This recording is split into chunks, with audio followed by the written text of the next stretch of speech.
Olá! A gente vai mergulhar hoje numa verdadeira sopa de letrinhas para entender o que define o que se aprende nas escolas de todo o Brasil. Vamos decodificar juntos essas políticas. Para a gente começar, vamos pensar numa pergunta que é fundamental. Num país com a dimensão e a diversidade do Brasil, quem é que bate o martelo sobre o que milhões de estudantes vão aprender? Como essa decisão é tomada? Então a resposta está escondida no meio de um monte de siglas. Parece complicado, né? LDB, PCN, mas olha, pode ficar tranquilo. Até o final desta nossa análise, tudo isso vai fazer total sentido. Ok, esse aqui é o nosso roteiro. O passo a passo para a gente desmontar e entender esse sistema todo. Vamos lá. Bom, vamos pensar na educação como uma grande construção. E toda construção que se preze precisa de uma planta baixa, certo? O projeto inicial. Para a educação brasileira, essa planta começou a ser desenhada lá no finalzinho do século XX. E essa linha do tempo mostra os momentos-chave. Olha só, tudo começa em 88, com a Constituição, que diz: educação é direito de todos. Depois, em 90, o movimento global reforça essa ideia. E aí, em 96, vem a LDB, a lei que é, de fato, o alicerce de tudo que a gente tem hoje. Certo, com a fundação pronta, com a LDB estabelecida, o passo seguinte foi criar as primeiras orientações. Seria como as normas técnicas da construção, sabe? Aquilo que ajuda a dar forma ao que vai ser ensinado na prática, lá no dia a dia. E a primeira grande tentativa de fazer isso foram os PCNs. A palavra-chave aqui é sugestões. Eles não eram obrigatórios. Funcionavam mais como um guia, um apoio para os professores, com ideias sobre o que e como ensinar.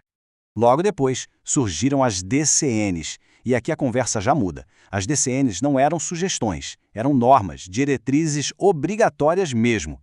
Elas vieram para dizer como a LDB deveria funcionar na prática, com objetivos bem definidos que as escolas tinham que seguir. E esse quadro deixa a diferença bem clara, né? De um lado, os PCNs como inspiração, falando de conteúdo e metodologia, mas de forma flexível. Do outro, as DCNs, como regra, com força de lei, focadas nos objetivos estruturais. Foi uma mudança importante de abordagem. Agora a gente chega no que talvez seja o desenvolvimento mais importante dos últimos anos. Se a gente estava falando da planta baixa e das normas, agora é a hora de falar da estrutura central do prédio, o esqueleto que sustenta tudo, a Base Nacional Comum. Então, o que é a BNCC? É um documento que diz o seguinte: não importa onde o aluno estude no Brasil, existe um conjunto de aprendizados que é essencial. É o mínimo que todo mundo tem o direito de aprender. Isso é inegociável. E o impacto disso é gigantesco, é um efeito dominó. A BNCC define o que é essencial e, a partir daí, estados e cidades precisam refazer seus currículos, os materiais didáticos têm que ser atualizados e a formação dos professores precisa ser revista para dar conta do recado. A grande ideia por trás de tudo isso é buscar mais equidade. É tentar garantir que a qualidade da educação não dependa tanto do CEP do estudante, criando um padrão nacional mais forte e coeso. Só que aí, claro, surge uma questão super importante, um debate bem quente. Ao criar um padrão nacional tão forte, será que a gente não corre o risco de passar por cima da imensa riqueza e diversidade cultural que existe em cada canto do Brasil? Muito bem. A gente já tem a fundação, as normas, a estrutura central. Mas e o futuro? Como o país planeja o crescimento e as melhorias dessa construção toda? É aí que entra o PNE, o Plano Nacional de Educação. Pensem nele como o plano diretor de uma cidade. Ele não olha só para o agora, ele olha para frente, traçando metas e estratégias ambiciosas para a próxima década, pensando em tudo, de investimento até a qualidade do ensino.